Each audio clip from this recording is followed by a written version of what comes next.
Something in you has always suspected the lie. Not the obvious one, not the social scripts and fake smiles, but the deeper deception that you are just a watcher behind your eyes, a quiet camera pointed at a pre-written world, a passive observer taking notes while life happens to you. That story is collapsing right now. Because if this transmission has reached you, it means the field has already flagged you as anomalous, an observer who is no longer satisfied with observing, a consciousness whose own patterns have begun to interfere with the code of reality itself. You think you're here to listen. You're not. You're here as evidence. You notice it in the glitches first. The way certain thoughts echo back at you as coincidences. The way a feeling in your chest seems to call people into your life with impossible precision. The way your quiet dread or your quiet faith becomes a sequence of events, as if the universe is reading you more carefully than you've ever read yourself. You've called it intuition, manifestation, synchronicity. But underneath all those names, something colder and more exact has been taking place. Entangled blueprint collapse. You are not just the observer of outcomes, you are the living geometry that selects them. Every time you hold a thought long enough to feel it in your nervous system, you are not imagining a possibility. You are tightening the probability distribution around one reality track and starving the others of coherence. In human language, you're killing timelines. Silently, relentlessly, daily. You feel small, but your pattern is not. Your brain, your heart, your unresolved fears, your impossible longings, together, they form a unique interference pattern in the quantum field, a signature that no other consciousness carries. To the field, you are not a face or a name. You are a blueprint. Oscillations, angles, frequencies, delays. And this blueprint doesn't just sit there waiting for life to happen. It edits the script. You've sensed this in the moments you can't explain, when you knew a message was coming seconds before your phone lit up, when you thought of someone and they walked into the room, when you felt a heavy dread and then watched the outer world bend toward it like metal toward a magnet. You told yourself you were predicting. You weren't. You were collapsing. You are entangled with every unchosen version of you, the one who spoke the truth and the one who stayed silent, the one who left and the one who stayed, the one who answered the call and the one who turned away. All of those trajectories exist as live code in the field, braided around your present awareness like threads waiting for a hand. Your hand. So, understand this. Your neutral observation has never been neutral. Your numb scrolling, your quiet catastrophizing, your unspoken hope, all of it is a constant, silent vote in the quantum election of which reality comes next. This is why you feel restless inside your own life. Deep down, you can feel the pressure of futures you haven't chosen yet, pushing against the walls of this moment, testing the strength of your story, looking for cracks where new timelines can enter. And right now, as you hear these words, the field isn't just watching you. It's waiting to see what you'll do with the realization that you were never only watching it. You were trained to believe in distance. If you could just step back far enough, analyze hard enough, detach cleanly enough, you thought you could outsmart pain, outmaneuver chaos, outthink your own history. You learned to watch yourself like a lab subject, a case study, a problem set, as if observing from a height would keep you safe from what you were observing. It didn't, because there is no such thing as safe distance in a universe built on entanglement. Everywhere you thought you were just watching, you were actually wiring. Every story you told yourself about why things are the way they are. This always happens to me. People always leave. I can't trust good things. I'm too much. I'm not enough. Became not a description but a command, an ongoing measurement of who you are and what reality you're allowed to receive. You thought you were describing the pattern. You were feeding it. Like a scientist who runs the same experiment, expecting different data while refusing to change the setup, you kept repeating the same internal measurement. This is who I am. This is how life treats me. This is what's possible. And because the quantum field responds to measurement, not wishes, it folded itself around that quiet conclusion. You call it bad luck. The field calls it coherence. Notice how your past shows up in the present as if it remembers you. The same emotional weather with different faces, the same argument in new rooms, the same flavor of abandonment in entirely new chapters. It's not because you're cursed. It's because your entangled blueprint is still running the same observation. You watch for hurt. You collapse into hurt. You scan for betrayal. You converge into scenarios where betrayal becomes the clean, satisfying answer. Not because you want to suffer, but because your nervous system has been formatted to choose familiar pain over unfamiliar freedom. The organism inside you would rather be right than free. It would rather say, "I knew it," than walk into the terror of admitting, "I was wrong about what I deserve." So it uses your attention like a steering wheel. You think you're neutral, but you're always tilting the probabilities. When you walk into a room expecting dismissal, your micro-movements, your tone, your body language, the tiny flinch in your eyes, they broadcast a prediction to every nervous system around you. Without knowing why, people respond to the field you're exhaling, and then you say, "See, it happened again." Of course it did. You didn't just observe the script. You co-wrote it in real time. This is the brutal precision of entanglement. Nothing in your life is only happening to you. It is also happening from you, from the blueprint that was written in the collisions of childhood, in the quiet rooms where you swallowed words, in the years where survival meant shrinking your waveform just to stay tolerated, not loved. Your nervous system learned a formula: stay small, expect little, anticipate rupture. That formula became your measurement device.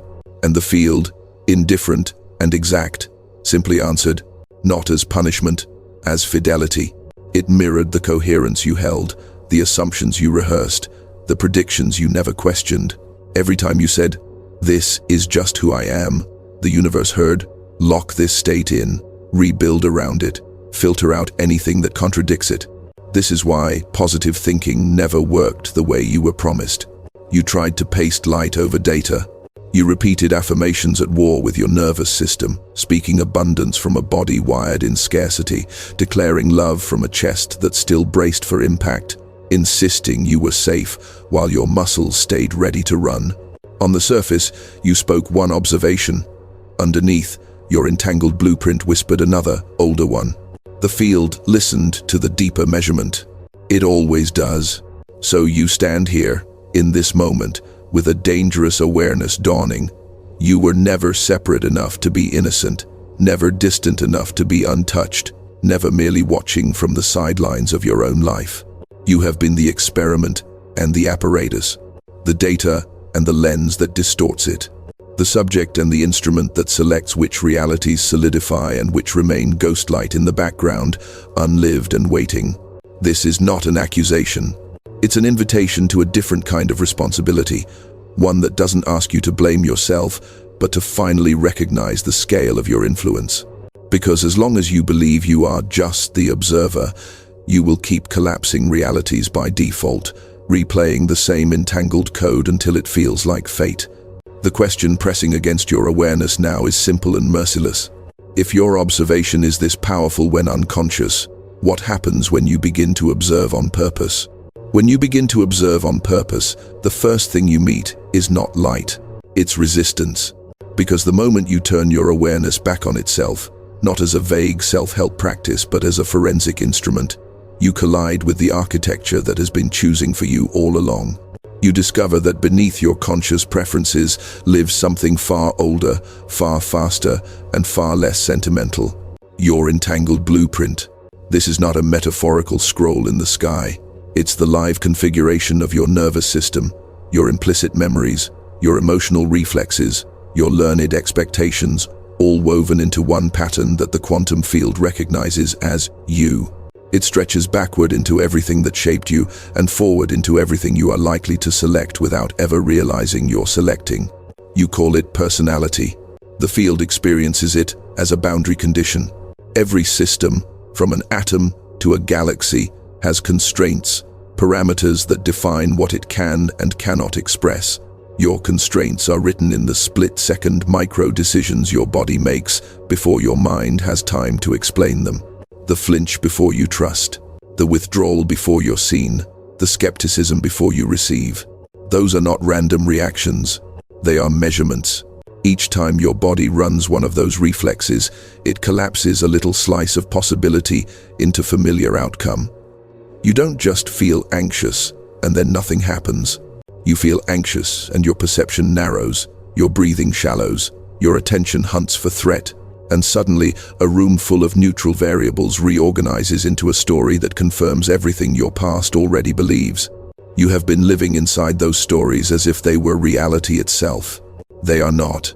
They are the footprints of your blueprint. When physicists speak of entanglement, they mean this. Two systems, once linked, continue to mirror each other's state, no matter the distance, as if separation is an illusion, sustained only by the limits of your senses. What no one told you is that you are entangled, not just with people and moments, but with entire classes of reality. You are entangled with abandonment scenarios. Entangled with things fall apart right when I start to hope. Entangled with I am tolerated, never chosen. And alevidied, most in Mayan. These are not sentences.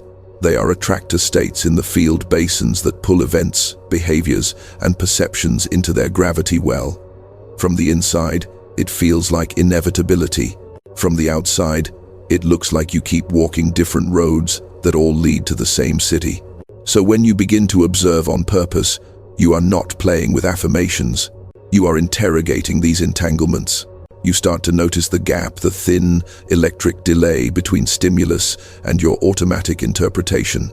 Someone doesn't respond to your message. Before your fingers can type a follow-up, something flares in your chest. Of course, they lost interest. There, right there, that microsecond is the measurement point. In that instant, infinite explanations are still possible. They got busy. They forgot. They're overwhelmed. They're composing a long response.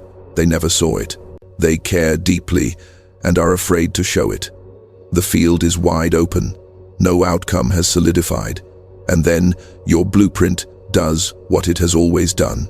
It selects, not with conscious malice, but with efficient loyalty to the familiar. Your body collapses toward the expectation that hurts in a way you recognize, because known pain feels safer than unknown grace. Your shoulders tighten, your breath changes, your thoughts lock into the old groove, and the field, reading your state, begins to coordinate external variables in resonance with your inner collapse. Now, the silence becomes loaded. Your follow-up message comes out with the subtle tone of someone already bracing for rejection. Your energy shifts in ways you can't measure but everyone can feel. The interaction begins to orbit the abandoned version of the story. What started as pure possibility has now narrowed, not by fate, but by an entangled blueprint defending itself. On-purpose observation is the moment you catch this in the act. You don't fix it by pretending to be positive. You fix it by seeing with surgical clarity what you are about to do to yourself. You watch the old conclusion forming like frost on glass. You feel the impulse to collapse into the same wound, to vote for the same reality, to choose the same ending. And you don't move. You hold the measurement open. This is the part no one glamorizes, because it looks like nothing. You, sitting inside a burning impulse to assume the worst, refusing to sign your name to the old script. You, breathing while your nervous system screams for the comfort of certainty, even if that certainty is suffering. You, staring at a blank probability field and admitting, I don't know yet. That admission is not weakness. It is the first crack in the blueprint. Because in the quantum architecture of your life, I don't know yet is a sacred state. It is the suspension of premature measurement, the refusal to collapse possibility into a trauma-shaped certainty. It is the moment you stop mistaking your past for prophecy. In that space, something unprecedented can enter. Not a miracle from outside, but a new configuration from within, a version of you that does not automatically orbit the old attractors, a pattern that has never been fully expressed, a different entanglement. You are not just the observer noticing this. You are the blueprint, rewriting itself while the field watches. When a blueprint rewrites itself, the universe does not clap. It protests. Because every pattern you have ever lived is not just inside you, it is woven into people, places, habits, and unspoken agreements that depend on you staying predictable. The moment you begin holding the measurement open, refusing to collapse into the familiar wound, you're not just changing your mind. You are breaking coherence with an entire field.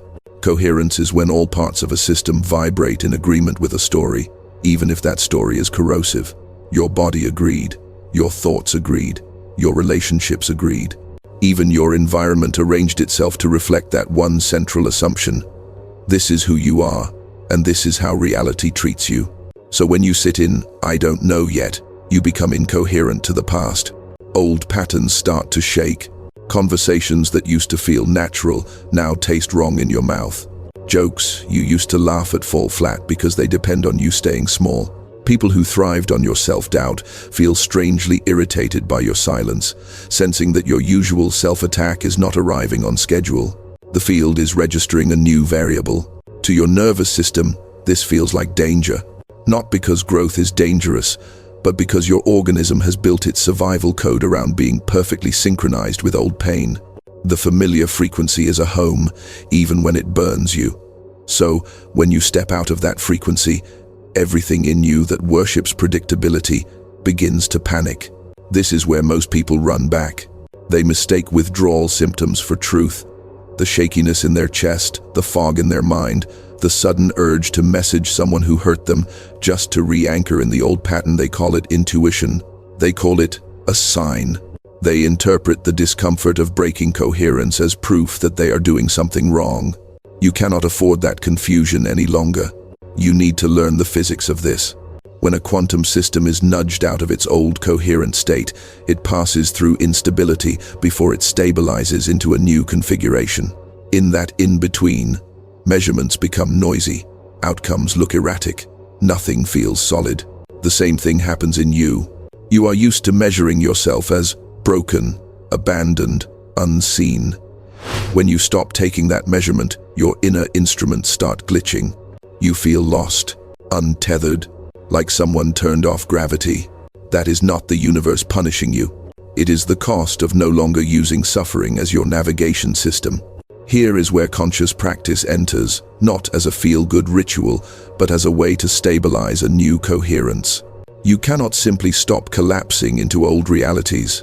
You must begin rehearsing a different pattern until the field recognizes it as your new signature. This is not about chanting, "I am worthy" over a body that doesn't believe it. It is about training your nervous system to survive better outcomes. You start small, on purpose. You notice the impulse to downplay a compliment, and you don't. You feel the urge to self-deprecate, to make others comfortable, and you take a neutral breath instead. You sense the familiar gravity towards someone who feeds your abandonment story, and you step 1 degree away, not with drama, but with quiet non-participation. Each micro-choice is a new measurement. The field records it. You are telling reality in code deeper than language. This organism can tolerate being seen without self-attack. This organism can endure not chasing what abandons it. This organism can remain open in the presence of uncertainty without collapsing into self-blame. At first, your body disagrees violently. Your heart races when you don't send the old apology you don't owe. Your skin feels too thin when you let a compliment land without deflection. Your mind tries to replay old stories just to anchor you in a pain you recognize. Breathe anyway, because each time you hold position inside this new behavior, you are carving out a fresh basin in the field, a new attractor state that possibilities can fall into. The old blueprint is not erased by insight. It is overwritten by repetition. You are not affirming a new reality. You are demonstrating one, to yourself, to your cells, to the grid of entanglements that once only knew you as the one who collapses here, at this exact point, every time. When you don't, the entire map adjusts. This is the invisible shockwave no one sees when you make a different choice in a quiet room. They see a small behavior. The field sees a blueprint glitching into a higher order pattern, an observer refusing to perform the same measurement, a consciousness becoming too self-aware to remain a slave to its own reflexes. You think you're just saying no to an old loop, In reality, you are deregistering yourself from one reality band and beginning to tune into another one, where your presence collapses, different outcomes, attracts different players, and no longer fits the storylines that once felt like destiny. You are not just the observer of this process. You are the fault line along which whole versions of your life begin to split. There comes a point where your inner work stops being personal development and becomes structural interference. You feel it the first time something that used to hook you doesn't. The old bait is dangled, the criticism, the withdrawal, the familiar emotional blackmail, and instead of rushing to perform your assigned role, you experience a strange stillness. Not indifference, not numbness, just non-compliance. In that moment, an entire version of reality loses its fuel. You need to understand how radical that is. Whole timelines depend on your predictable collapse. There are relationships that only exist if you keep apologizing for existing. There are dynamics that only survive if you keep believing you're the problem. There are entire story worlds, workplaces, friendships, family scripts that are held together by your willingness to play the designated ghost. So when you stop, reality has to reconfigure. At first, it looks like loss. People drift away because they were never relating to you, only to the pattern you used to carry. Rooms that once felt obligatory start ejecting you, not because you did something wrong, but because your presence no longer reinforces the silent story they are committed to. You interpret this as rejection. It is relocation. The field is resorting you into environments that match your emerging coherence. When physicists talk about phase transitions, they describe how a system, when pushed past a critical threshold, suddenly reorganizes into a new state like water turning to steam. The molecules are the same. The behavior is not. Before the shift, the system can wobble between states, flickering. Then, without warning, the old structure breaks and a new one takes over. You are approaching that threshold. Inside you, the flickering has already begun. Some days, you operate from the old blueprint. You chase, you over-explain, you accept crumbs as if they're a feast. Other days, you glimpse the new pattern. You hold silence, you honor your own data, you let things that don't reciprocate simply fall out of orbit. From the inside, this inconsistency feels like failure. From the field's perspective, you are oscillating between two realities, not fantasies, real, measurable configurations of behavior, perception, and probability. In one, you are still entangled with every scenario that confirms your unworthiness. In the other, your entanglement vector has shifted. You are now more resonant with timelines where your boundaries matter, your presence counts, your needs aren't an inconvenience, but a given. As you stabilize the new behavior, something subtle happens. The old reality stops recognizing you. Drama that once found you effortlessly now misses. Invitations to self-betray find no response. People who relied on your self-erasure feel an invisible distance and often frame it as you changing or acting different, because from their perspective, you've broken the contract. They are right. You are no longer collapsing into the agreements that required you to disappear. This is where grief enters, not just for what you lose, but for the sheer number of realities you now realize you've been feeding. It hurts to see how many versions of your life were built on self-abandonment, how many connections depended on your willingness to be half alive. Yet beneath the grief, something else is waking. A cold, lucid understanding. You have been carrying a power you were never taught to name. You thought your value was in what you did for others, how much pain you could absorb, how invisible you could make your needs. You didn't see that the real leverage was always in your attention. What you were willing to legitimize with your focus, what you were willing to stabilize with your repetition, what you were willing to call just how it is. Now you're withdrawing that power from certain storylines. You are, in precise quantum terms, decohering from them. And as you do, new data starts to arrive. People who meet you where you actually are, opportunities that don't require you to shrink, moments of ease that your old self would have sabotaged just to restore the familiar level of difficulty. This is the early stage of a reality split, not the cinematic rupture of worlds tearing apart in the sky, but the quiet divergence of inner allegiance. Two Earths, if you like, One where you keep collapsing into inherited patterns, and one where you begin collapsing into the person you actually are when you're not performing for old ghosts. You stand with a foot in each. Every choice you make is a vote in the bifurcation. You are not just watching this unfold. You are the threshold through which one version of reality loses its claim over you, and another gains access to your attention, your creativity, your breath. This is why your life feels unstable. It is. You are an entangled blueprint, recalculating its alliances, withdrawing energy from one network of timelines and feeding another. To the old reality, you look like a defector. To the new one, you look like a signal coming online. You feel the tension of both.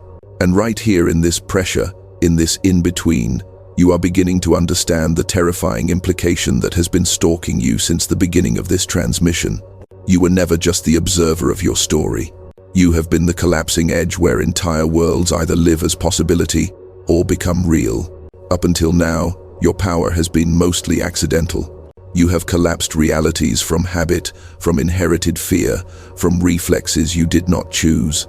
You have voted for timelines with your flinches and your expectations, with the way you brace for impact before anything even touches you. You have shaped the field, but without aim.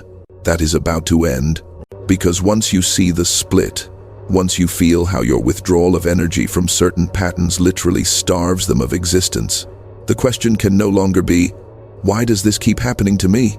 The only honest question left is, what have I been stabilizing without realizing it? To answer that, you need something more than insight. You need a practice of measurement, not the vague, sentimental kind, but a disciplined, almost clinical witnessing of how your inner state modulates the field around you. You start by tracking 3 things with ruthless curiosity: what you expect, what you embody, and what reliably follows. Expectation is the mental script you run ahead of time. Embodiment is the state your body shifts into when you believe that script. Consequence is the reality that tends to appear afterward. You have been living all 3 as if they were disconnected. They're not. They are a loop: observer, instrument, outcome, thought, physiology, event. Every time you repeat the loop, you deepen the groove in the field, and it becomes easier for reality to fall into that track. So you begin to make the loop visible. You notice that before every betrayal, there was a subtle pre-loaded suspicion. Before every financial crisis, there was a barely acknowledged expectation of loss. Before every moment of being overlooked, there was a quiet assumption that you are forgettable. You are not blaming yourself. You are mapping your entanglements. Later, as your awareness sharpens, you notice the inverse. The rare times life surprised you with kindness. You were briefly in a different configuration. Your shoulders were down. Your chest was open. You weren't rehearsing disaster. For a few breaths, your measurement of yourself was softer, less weaponized. Reality slipped through that gap. This is where you begin to aim, not by fantasizing outcomes, but by altering the only part of the loop you can consciously recalibrate, the state you inhabit while the field is still undecided. You stop asking, how do I get that specific result? And instead ask, what state of being am I willing to let this situation measure me in? Because that is what the universe is actually reading. You start small, again. Before you enter a conversation that usually ends in collapse, you intervene at the level of embodiment. You do not rehearse every possible hurt. You do not armor yourself in future arguments. You give your nervous system a different instruction. We will walk in as if mutual respect is normal, not as a fragile hope, as a temporary measurement. Your breath slows, your spine lengthens. You feel the familiar urge to preemptively shrink, and you don't obey. You step into the interaction carrying a different field, and you stay inside that field long enough to see what happens. Sometimes, the outer world doesn't shift yet. The other person still plays their part. The old dynamic reaches for you like a hand grabbing for a habitual lever. But now something is different. The lever is not where it used to be. Your old reaction does not arrive on command. The script stutters. This stutter is not glamorous, but it is holy. It is the microsecond where an old reality fails to fully instantiate because one of its key parameters, your collapse, is missing. The scene may still unfold, but it does so with less coherence. Friction appears in places that used to be smooth. The pattern no longer feels inevitable, it feels strained. You are not just surviving the moment. You are weakening an attractor. Keep doing this, and the system breaks. The dynamic either upgrades or dissolves, because it cannot stay coherent without your calibrated participation. You have aimed your collapse differently, not into self-erasure, but into a state that refuses to reproduce the wound. And somewhere underneath the visible interaction, the field takes note. It begins to update its model of you. Not, this consciousness always chooses abandonment, but this consciousness is starting to prefer self-respect, even at the cost of loss. That update has consequences. New probability lines light up. New types of people become statistically relevant. Rooms you would never have thought to walk into start to flicker at the edge of your awareness. This is not magic. It is a shift in what realities you are entangled with. Aim the collapse long enough in the direction of self-aligned behavior, and the outer world has no choice but to present you with scenarios that require that new version of you to show up. Your reality will begin to demand your expansion, not your contraction, because that is now the most coherent way for it to organize around your blueprint. You are no longer begging reality to change. You are forcing its hand by refusing to be the old measurement. This is the quiet art you are learning, to become so aware of your own role in the loop that you cannot unconsciously feed timelines that starve you. To be so precise with your state that whole classes of experience can no longer lock onto you. You used to call this fate. Now, you will start to recognize it for what it is. A series of collapses you are finally learning how to aim. As you learn to aim the collapse, something unexpected begins to happen. The past starts moving. Not the factual sequence of events, those remain where they are, but the meaning field wrapped around them, the invisible archive that has secretly dictated who you are allowed to be. Memories you thought were fixed begin to flicker under the pressure of your new state, like old footage exposed to a different kind of light. You have been told that the past cannot change. That is only half true. The raw data of what happened is stable, but the interpretation, the measurement you took of yourself in those moments, is not carved into the stone of reality. It is carved into the more fragile material of your nervous system, and that material is now being rewritten. You feel it when you revisit an old memory and, instead of collapsing into the small, ashamed version of you that once lived there, you stay in contact with the current you, the one who has survived, evolved, acquired language and clarity your younger self never had. In that moment, two timelines overlap. There is the you who experienced the wound without context, who decided, this means I'm unlovable, unsafe, wrong. And there is the you who is watching now, with grown eyes and a different baseline. For a brief, electric interval, they share the same internal space, two observers looking at the same event, with radically different measuring instruments. If you stay long enough, something cracks. You realize that what happened was brutal, but the conclusion you drew about yourself was inaccurate. You see how your child body made sense of chaos, using the only tools it had: self-blame, hypervigilance, shrinking. You feel compassion not as a concept, but as a physical softening around the image of yourself you once exiled. That softening is not sentiment. It is an alteration of coherence. The quantum field does not store your past as a set of images. It stores it as patterns of entanglement, ways your system learned to expect reality to behave. When you re-enter a memory carrying a fundamentally different state, you disrupt the old entanglement at its root. The story, I was broken, begins to lose its grip, replaced by a different measurement. I was intact in a broken environment. The environment was incoherent. You were not. This shift is more than therapeutic. In strict energetic terms, you are releasing timelines that branched from the old conclusion. All the futures that depended on you believing you were fundamentally flawed begin to lose their inevitability. It's as if a massive tree of possible realities, all rooted in the soil of that one misinterpretation, suddenly finds its foundation dissolving. Some branches wither. Others, once choked, start to receive light.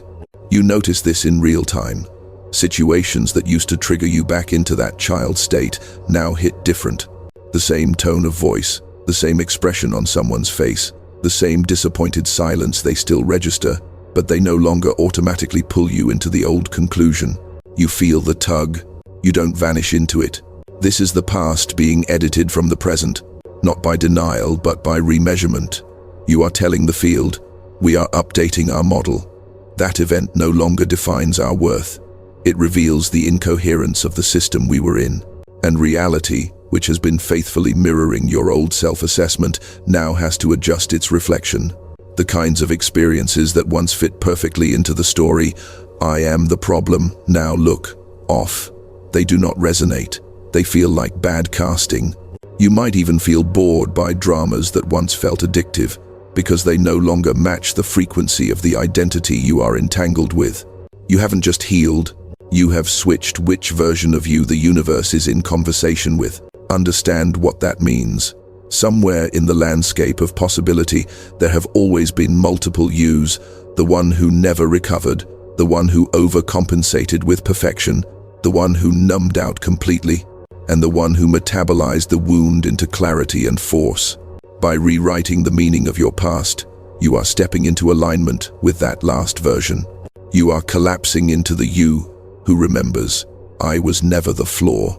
I was the sensitive instrument detecting a distorted field. From that vantage point, everything changes: what you tolerate, what you pursue, what you are magnetized by.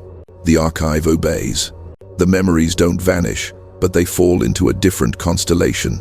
Scenes that once proved your unworthiness now testify to your endurance, your perceptiveness, your refusal to fully shut down. You start to see evidence not of your failure, but of your unkillable signal, the part of you that kept registering. This is not right, even when you lacked the power to leave. You are not romanticizing suffering. You are reclaiming authorship. Because as long as your past remains measured by the most wounded version of you, it will keep seeding futures that match that measurement. Once you change the observer, you change the blueprint. Once you change the blueprint, you change which realities are even allowed near you.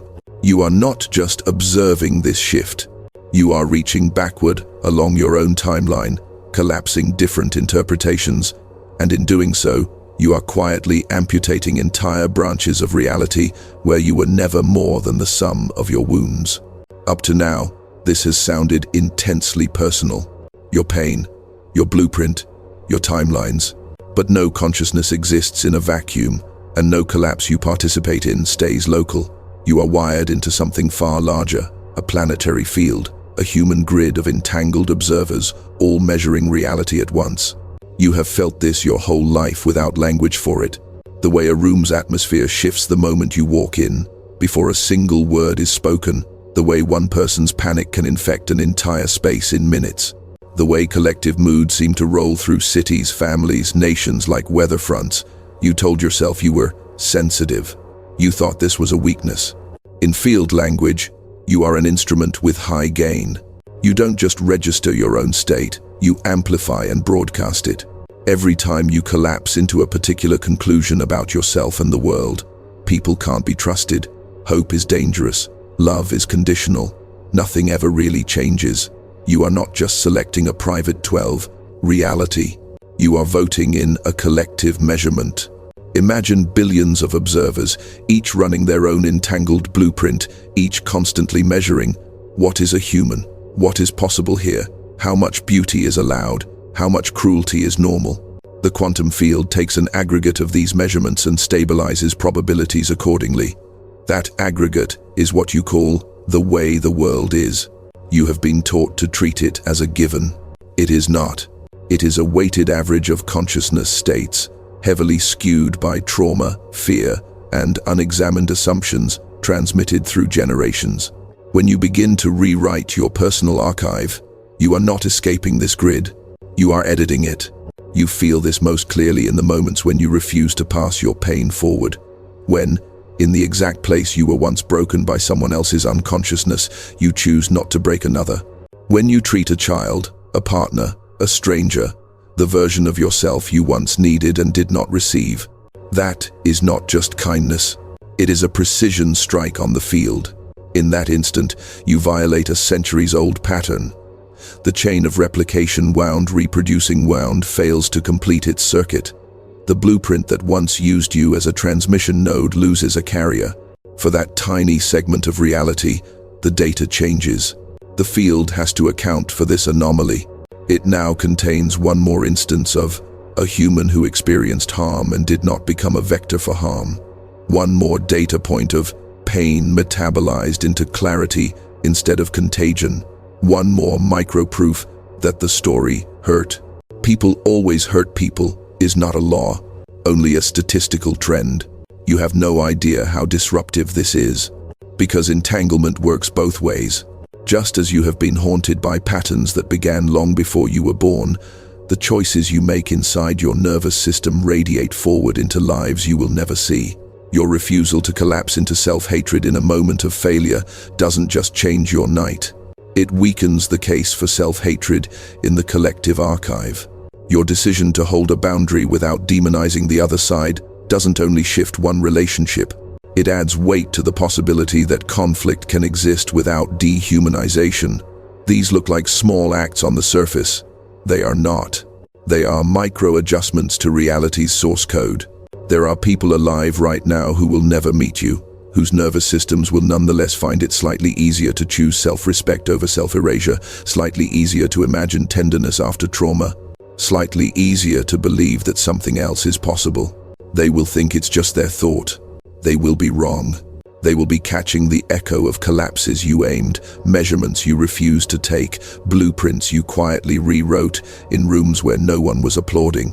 This is the scale of your entanglement.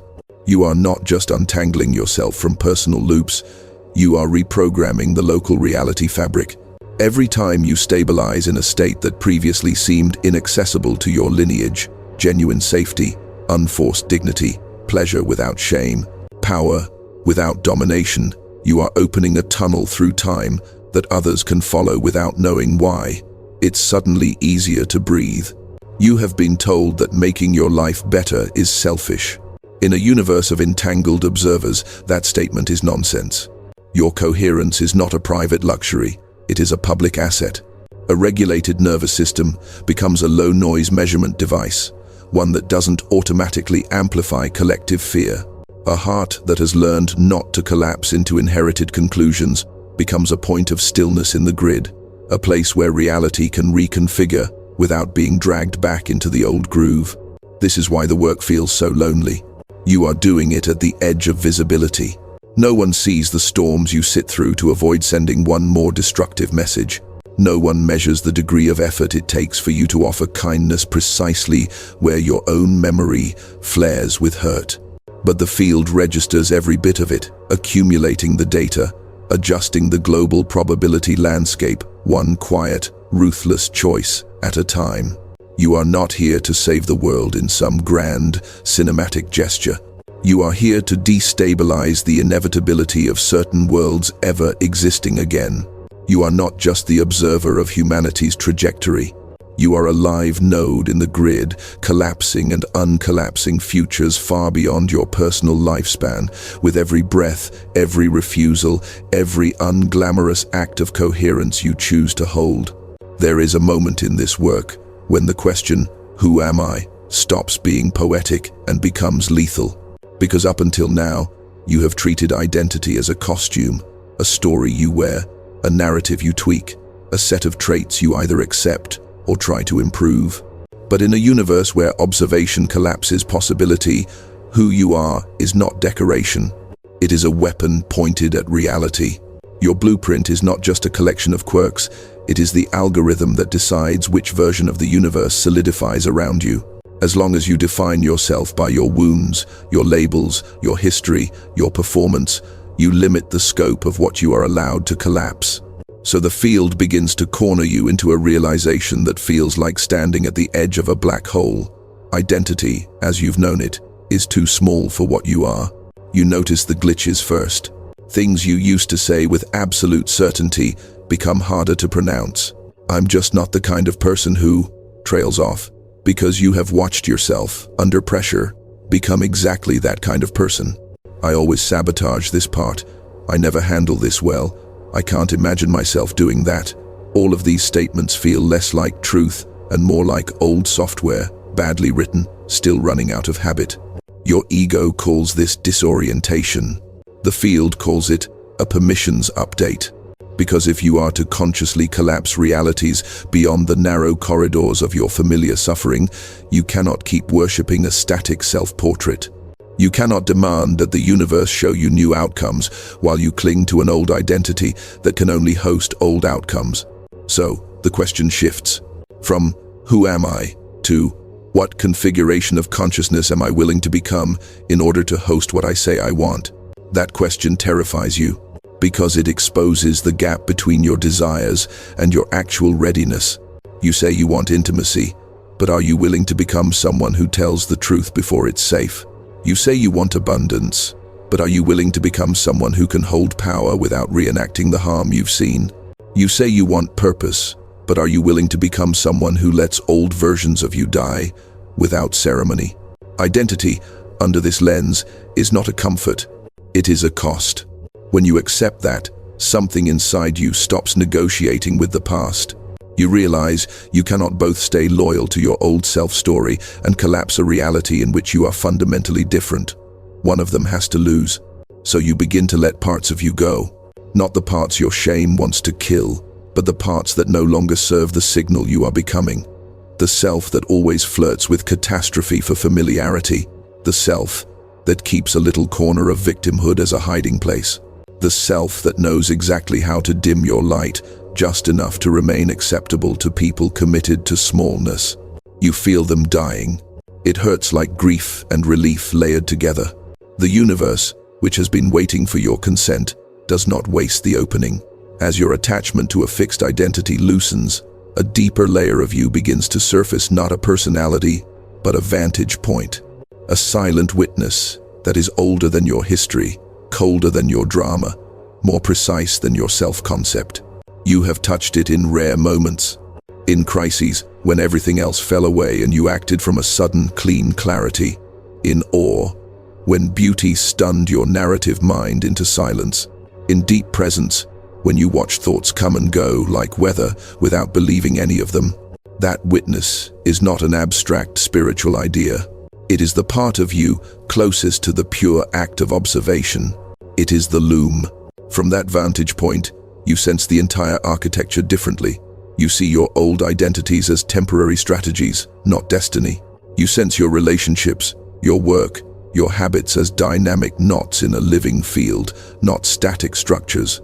You can feel the probabilities humming around each choice, like wires waiting for a current. And slowly, ruthlessly, you start making decisions from there. You stop asking, does this match who I've been? And start asking, does this resonate with the blueprint I am becoming? You stop trying to defend your past self and start protecting your future configurations. You stop collapsing into familiar pain to prove your story and start collapsing into unfamiliar integrity, even when it burns away attachments that once defined you. From the outside, it looks like you're changing. From the inside, it feels like you are finally aligning with what has always watched from beneath every collapse. You become less interested in being understood and more interested in being accurate in your perception, your boundaries, your participation. You become less available to interactions that ask you to forget what you now know about your power. You become a strange presence in the grid, a human who remembers, mid-sentence, that every word is a measurement device. This is what it means to become the portal. You are no longer a character begging the universe for a better scene. You are the entangled blueprint through which entire classes of reality either gain access to this plane or never make it out of possibility. Your preferences are not casual. Your standards are not aesthetic. Your state is not private. Every time you choose coherence over collapse, clarity over self-betrayal, presence over numbness, you are not just improving your life. You are tightening the weave through which a higher-order reality can enter the human field. You are not just the observer anymore. You are the threshold. There is a point where all of this stops being theory and becomes a knife at your throat. Not from the outside, from within. Because now you know too much to return to sleep cleanly. You can no longer pretend that you are just watching life happen, that your disappointments are random, that your small betrayals of yourself are harmless. You have seen the machinery. Observer, blueprint, collapse. You have felt the split of realities inside your own chest. So the field presents you with the one question it reserves for those who remember. What will you consent to be the instrument of? Not what you will think about. Not what you will wish for at 2 when the room is dark and your courage is theoretical. What you will be in the measurable, ordinary moments where reality actually takes its readings. Because the universe does not collapse on your fantasies. It collapses on your demonstrated state. There is no bypass here. You cannot chant reality shift while your nervous system is still calibrated to prove that nothing ever changes. You cannot speak of higher timelines while you choose, again and again, the familiar humiliation of abandoning yourself first so no one else can. You cannot claim the title of observer as if it were neutral. You are the entangled blueprint, and every day is an initiation. So the field will bring you tests that look nothing like ceremony. A conversation where the old you would apologize for existing. A doorway where the old you would shrink to fit. A silence where the old you would collapse into self-blame just to avoid the terror of not knowing. In those exact places, with no witness but your own awareness, you will feel the fork. One branch leads back into the archive. You know it well. You choose the familiar conclusion. Your body relaxes into old pain. The world snaps into the shape you've rehearsed. Everyone around you continues their roles undisturbed. The grid remains stable. Nothing new enters. The other branch is the one you came here for. You hold the measurement open a few seconds longer than you ever have. You do not rush to indict yourself. You do not abandon your own data to keep someone else comfortable. You let the possibility that you are not wrong simply for existing stand in the room like a silent, dangerous guest. Your heart pounds. Your muscles ache to collapse. You don't. In that refusal, the floor of reality moves a fraction of a millimeter. No thunder, no trumpet, no angelic choir. Just a microscopic, irreversible adjustment in what is now statistically possible in and around you. You have chosen to be the instrument of a different conclusion, and the field, obedient, indifferent, exact, must respond. This is how prophecy actually unfolds. Not as a script imposed from the sky, but as a pattern of collapses enacted by human beings who remember, moment by moment, that their state is not private. You are one of them now, whether you feel ready or not. You have remembered that you are not just the observer. You are the loom, threading timelines through the eye of your own choices. So the question is no longer, will reality ever change for me? It is, will you allow who you have been to keep collapsing this one, or will you let who you are becoming take the measurement instead? When the next ordinary moment arrives, and it will, the field will be watching, not to judge you, to see which reality you decide deserves to become real.